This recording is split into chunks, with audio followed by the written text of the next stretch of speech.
पवित्र आत्मा कह रहा है कि आज यूसुफ को परमेश्वर ने वहां देश में प्रधानमंत्री कैसे बना दिया, उसके चरित्र ने बना दिया। उसके अंदर परमेश्वर का भय था, ये आज्ञाएं थी, वो परमेश्वर की आज्ञा मानने वाला व्यक्ति था।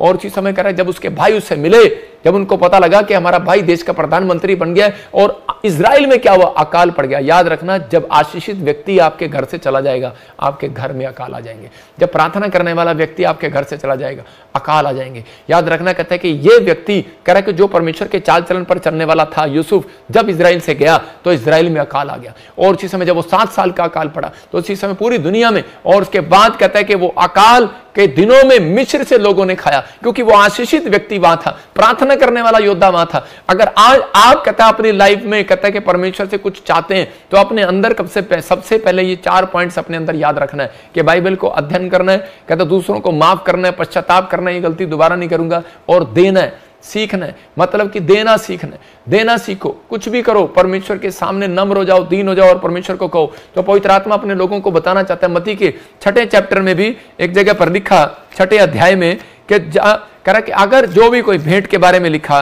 5 पढ़ो, 5:24 देखो क्या लिखा, 23-24। भेंट वही वेदी के सामने छोड़ दे, और जाकर पहले अपने भाई से मेल मिलाप कर, और तब आकर अपनी भेंट चढ़ा। देखो, जब परमेश्वर भेंट ही लेना स्वीकार नहीं कर रहा, तो परमेश्वर कैसे आपके कामों, आपकी प्रार्थनाओं को उत्तर देगा। जब आप प्रार्थना करते हैं तो वो एक भेंट है। जब आप प्रार्थना कर रहे होते हैं तो परमेश्वर को भेंट चढ़ा रहे होते हैं, तो उसी समय परमेश्वर उन प्रार्थनाओं को कभी नहीं सुनता, क्योंकि जिसमें आप यहाँ प्रार्थना करने आए लेकिन अपने भाई के लिए आपके अंदर मन में कुड़कुड़ाहट चल रही है, अपनी भाभी के लिए, अपने ननद के लिए, अपनी सास के लिए, अपने बच्चों के लिए, अपने परिवार के रिश्तेदार पड़ोसियों के लिए आपकी कड़वाहट है अगर मन में, तो परमेश्वर उन प्रार्थनाओं को कभी नहीं सुनता। इसलिए उसको कहा, जाकर पहले अपने भाई को से मेल मिलाप कर, तब अपनी भेंट चढ़ाना, तब अपनी प्रार्थना करना, तब मेरे चर्च में आना। आप समझ रहे हैं कि नहीं? लेकिन बहुत सारे लोगों के अंदर, 100 में से 90% लोग के अंदर गुस्सा रहता है, कुछ ना कुछ बात है। किसी ने मेरा कोट पहन लिया था, इसने मेरे जूते फाड़ दिए थे, अशोक ने मेरे 10 रुपए नहीं दिए थे, उसने मेरा ये नहीं दिया था, मेरी ननंद ने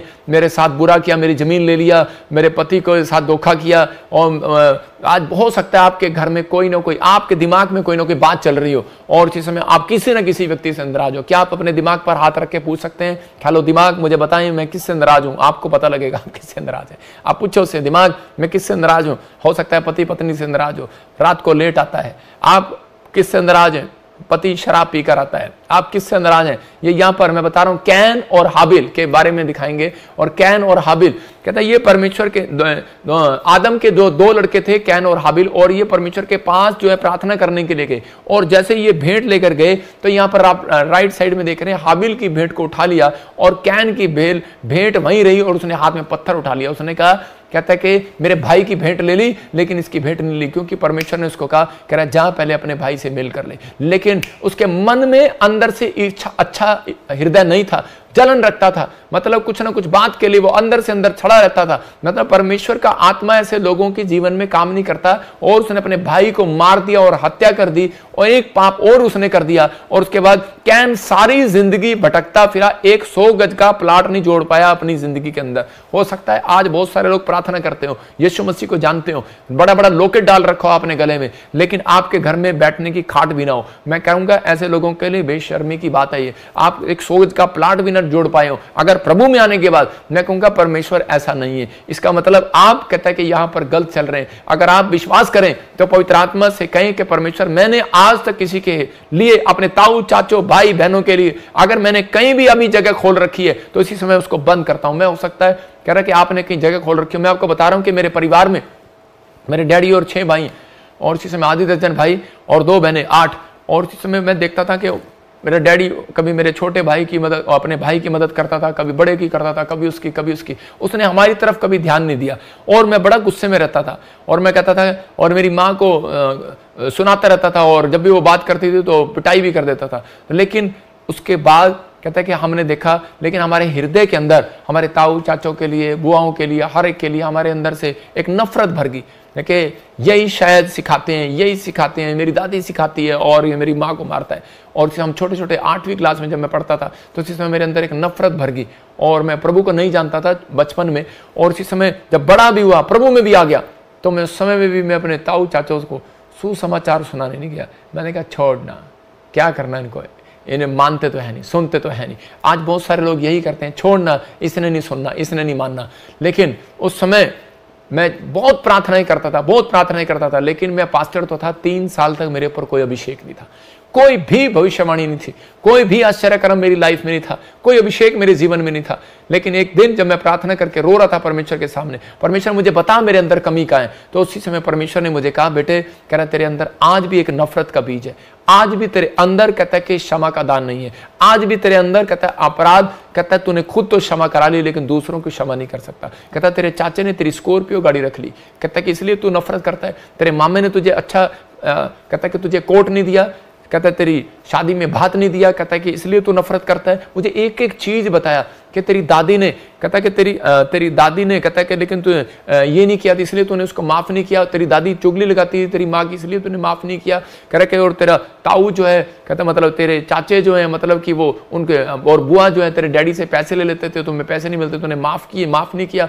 और उसी समय मैंने घुटने टेके और उस दिन माफ किया मैंने सबको। मैंने कहा परमेश्वर माफ करता हूं। हो सकता है करा कि आज आपका रिश्तेदार या आपका दुश्मन, कहता है कोई बॉम्बे में बैठा हो, कोई अमेरिका में बैठा हो, कोई कनाडा में बैठा हो, लेकिन कहता है कि आप वहां ना जा सकते हो, लेकिन आज हाथ उठाकर कह सकते हैं परमेश्वर मैं आज उसे दिल से माफ करता हूं यीशु के नाम में। जब मौका मिलेगा मैं पवित्र आत्मा उससे मेल करूंगा यीशु मसीह के नाम में। मौका का मतलब कि कभी कोई अवसर मिलेगा, हो सकता है ब्याह शादी में आप जाएं और आपको अवसर मिले और वो आपके सामने आए और आप उसे किनारा करके चले गए, तो ये गलत बात। आप उसी समय नमस्कार करें उसे, आपका मेल उस समय परमेश्वर ने कर दिया। हालेलुया। वो चाहे कुछ भी करे, ये नहीं जय मसीह की अंदर जाएगा तेरी टांग टूट जा, मतलब आप अंदर कुछ हैं और बाहर कुछ हैं। कटोरा अंदर से और बाहर से दोनों मजे होंगे तो अच्छे लगते हैं, तो आप, लेकिन अधिकतर अंदर से मजा होगा तो खिचड़ी अंदर अच्छी लगेगी। याद रखना, कहता है कि कोई ऐसे नहीं करता ऊपर रख के नहीं खाता खिचड़ी, तो आपको अंदर से मजा होना चाहिए, क्योंकि परमेश्वर आपको मनों से जांचने वाला परमेश्वर है, ऊपर से नहीं, अंदर से जांचने वाला परमेश्वर है। इसलिए कहता है जब आप सही रीति से करते हैं, जब मैंने 3 साल के अंदर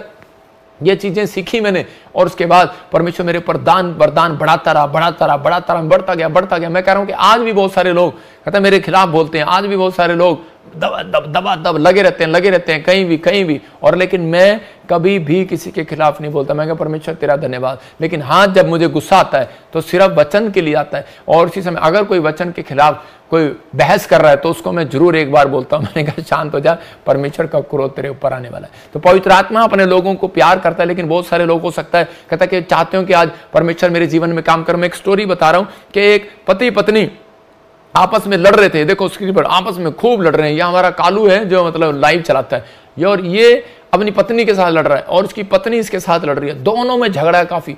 लेकिन ये एक दिन गुस्से में आ गए, और उसी समय जब दोनों को घर एक चेंज करना पड़ा, और घर चेंज करते वक्त वहां पर एक जगह पर उसी समय के कुछ प्रॉब्लम हुई, घर चेंज करना पड़ा, तो उसी समय ना पत्नी के साथ है ना पति के साथ है, बस अपना अपना सामान उठाकर और फेंकी जा रहे हैं। और थोड़ी देर में इसकी कमरे में दर्द हुआ, और ये औरत कहते कि थोड़ी देर में अपने चर्च में गई पादरी के पास और जाकर कहने लगी, पादरी साहब मेरी कमर में बहुत दर्द है। और उसने उसके लिए दुआ किया, उसने कहा परमेश्वर जा जा जा कमर का दर्द जा। उसने कहा यार अभिषेक में कहाँ कमी है, जा ही नहीं रहा। और उसने परमेश्वर से पूछा, उसने कहा परमेश्वर क्या चक्कर है, ये बहन बहुत अच्छी है लेकिन इसका कमर का दर्द क्यों नहीं जा रहा। और उसी समय परमेश्वर ने उसको बताया, कहता इसने अपने पति को आज भी माफ नहीं किया। और उसने कहा अपने पति को माफ कर दे, और वो बोलती कहती ना, कहती पति को माफ नहीं करूंगी, कहती उसी की वजह से तो हुआ। उसने कहा कैसे हुआ, कहती मैंने उसको कहा जब मकान खाली कर रहे थे तो इसी समय संदूक में मेरी मदद कर दे, उसने कहा चल अपने आप कर ले, तो कहते मैंने खींचा और मेरी कमर में दर्द हो गया। तो आज हो सकता है कोई छोटी छोटी बात के कारण आज आपके अंदर नफरत का बीज हो, आज आपके अंदर कैसा भी बीज हो, कुछ भी भरा हो, भाई बहन में, रिश्तेदार में, परिवार में, पड़ोसियों में, रिश्तेदारों में, लेकिन परमेश्वर का आत्मा कह रहा है कि क्षमादान महादान है, याद रखना। कहता आप माफ कर दो। मैं कह रहा हूं कि बीमारियां खत्म, अकाल खत्म, कर्जे खत्म, और खत्म, फिनिश। यार क्या जा रहा माफ करने में। देखो मैं यहां बैठकर अशोक को सिखाता हूं, कई बार ये गुस्से में आ जाता है, मैं कहता माफ कर दे दूर से, तो हम माफ कर देते हैं। अभी देखो छत्तीसगढ़ में एक हमारे खिलाफ बोल रहा था, मैंने कहा जा भाई माफ कर दे, तुझे क्या हो गया। वो कह रहा है हार गया विजेंद्र सिंह, हम जीत गए। मेरे उसने ये नहीं कहा, उसने कहा क्रिश्चियन लोग हार गए और हम जीत गए। तो मैं एक वीडियो दिखाना चाहता हूं, भाई साहब बजिंदर सिंह ना कभी हारा और ना कभी किसी को जीतने दिया। पहली गेंद पे छक्का मारता हूं, वो देखो, दिखाओ जरा, दिखा इनको, ये देखो गेंद आ रही है और ये आगे बढ़ के मारा छक्का। मैं कह रहा हूं कि मैं छत्तीसगढ़ में आ रहा हूं, बॉल तेरे हाथ में होगी, बैट मेरे हाथ में होगा। बेटे पता लग जाएगा कि कौन जीतता है और कौन हारता है। मैं कह रहा हूं कि मैं ऐसा व्यक्ति नहीं, क्योंकि मेरा परमेश्वर मेरे साथ है। अगर आप मुझे गालियां बकें, अगर आप मुझे कुछ भी कहें, मैं बर्दाश्त कर सकता हूं, लेकिन अगर मेरे परमेश्वर को और हमारी कौम को अगर कोई ऐसे चैलेंज करे तो मैं बर्दाश्त नहीं कर सकता। मैं कह रहा हूं कि इजराइलियों को चैलेंज कर रहा था, दाऊद आगे आया और दाऊद ने कह रहा कि गोलियत को हराने के लिए एक पत्थर से ही उसको मार दिया। याद रखना कि परमेश्वर को जो ललकारता है, कह रहा है कि वो अपने लिए बहुत मुसीबत को खड़ा करता है। तो याद रखना भाई साहब, मैं कह रहा हूं कि जो भी कोई है, तो मैं उनको कह रहा हूं कि बजिंदर सिंह ने हार नहीं कभी मानी, क्योंकि यीशु मसीह मेरा जीत चुका है। वो हम हारे हुए नहीं, हम जीते हुए हैं। यीशु मसीह जीता हुआ है, शैतान हारा हुआ है। और इसी समय आपको विश्वास करना है कि पवित्र आत्मा आपकी जिंदगी में काम करेगा। एक बार और बैटिंग दिखा दे मेरी, जरा एक बार और बैटिंग दिखा दे। देखो भाई साहब, छक्का मारना मुझे भी आता है। मैंने हथियार कहते हैं ना, किसी ने कहा हथियार हमने छोड़ दिए हैं, लेकिन हम हथियार ना पकड़े ना छोड़े। लेकिन मैं कह रहा हूं कि हमने बैट और बॉल हमने भी चलाना सीखा है, कि छक्का मारना हमें भी आता है भाई साहब। वो देखो कहा जा रही है गेंद। तो याद रखो कि ये सब कुछ टाइम पलटने में देर नहीं लगता, परमेश्वर जानता है। लेकिन हम माफ करने वाले व्यक्ति, हम परमेश्वर के वचन के अनुसार चलते हैं। हम माफ करते हैं व्यक्ति को, बस कर हम माफ करते हैं व्यक्ति को, हमने माफ कर दिया, पवित्र आत्मा चाहता है। लेकिन याद रखना कि माफ करने वाला व्यक्ति जीतता है। और देख लेना, छत्तीसगढ़ में मैं भी जीत कराऊंगा यीशु के नाम में। तो परमेश्वर का आत्मा काम करेगा आपकी लाइफ में, आप कहीं पर भी हो। मैं कह रहा हूं कि हमारा युद्ध जो है, कह रहा है किसी मांस और लहू से नहीं है, किसी इंसान से नहीं है, किसी जात से नहीं है, किसी धर्म से नहीं है। हमारा युद्ध जो है वो शैतानी ताकतों से है, जो कह रहा है कि संसार में कह रहा लोगों को पाप में डालती हैं, जो संसार में लोगों के साथ लड़ाई झगड़ा कराती हैं, जो संसार में कहता है लोगों को एक दूसरे का बैरी बना देती हैं। हमारा भी भाई है तू, जो हमारे साथ जो झगड़ रहा है। लेकिन परमेश्वर का आत्मा कहता है कि जो पास्टरों को पीट दिया, पास्टरों के साथ वो कर दिया, लेकिन परमेश्वर का आत्मा किसी ना किसी व्यक्ति को इस्तेमाल करता है। कोई दाऊद आपके लिए जरूर खड़ा होगा। तो परमेश्वर आपके लिए कह रहा है कि इस्तेमाल करेगा। कह रहा है कि आज आपको कह रहा है इन चीजों का याद रखना है कि हमें कहता है कि हम माफ कर देते हैं, ताकि क्योंकि हम जानते हैं कि हमारा पलटा परमेश्वर लेता है, कोई इंसान नहीं।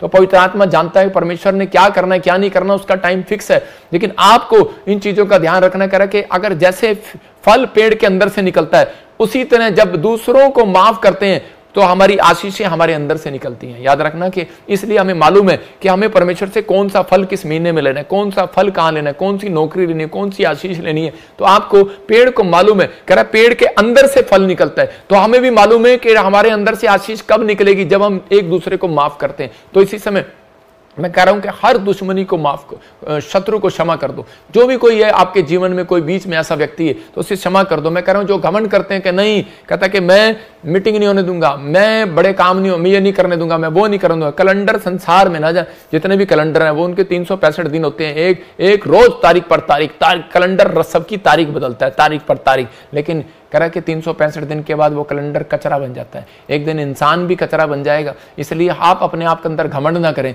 कि आप कौन है, परमेश्वर से बड़े नहीं है। परमेश्वर चाहता है, कहता है कि आप लोग, कहता है कि एक दूसरे को, कहता है कि आगे बढ़ाना सीखें, एक दूसरे की मदद करना सीखें। परमेश्वर आपके जीवन में चमत्कार तब करेगा, कह रहा है कि जब आप दूसरों को क्षमा करते हैं। अपराधियों को कहता है कि अगर आपके अपराध क्षमा होंगे तो आप भी दूसरों के अपराध क्षमा करें। और आप कहें कि परमेश्वर के सच में पवित्र आत्मा जी, हम तो आज से तेरे वचनों के अनुसार चलेंगे, तेरी महिमा करेंगे। परमेश्वर आज रात आपके लिए कुछ करना चाहता है। मैं फिर बता रहा हूं, क्योंकि गलातियों 5:17 में लिखा, कह रहा है जो तुम करना चाहते हो वो ना कर सको, और जो तुम बनना चाहते हो वो ना बन सको। इसलिए कह रहा है कि शैतान आत्मा, और देखो लिखा कह रहा है, क्योंकि शरीर आत्मा के विरोध में और आत्मा शरीर के विरोध में लड़ाई करता है। मैं कह रहा हूं लालसा करता है। ये एक दूसरे के विरोधी हैं, ये एक दूसरे के विरोधी हैं। बार बार कह रहा हूं, इसलिए कि जो तुम करना चाहते हो ना करने पाओ, जो तुम करना चाहते हो ना करने पाओ। इसका मतलब ये वचन से कह रहा है कि आपको परमेश्वर का आत्मा बता रहा है, कहता है बहुत सारे लोग इंजीनियर बनना चाहते हैं, डॉक्टर बनना चाहते हैं,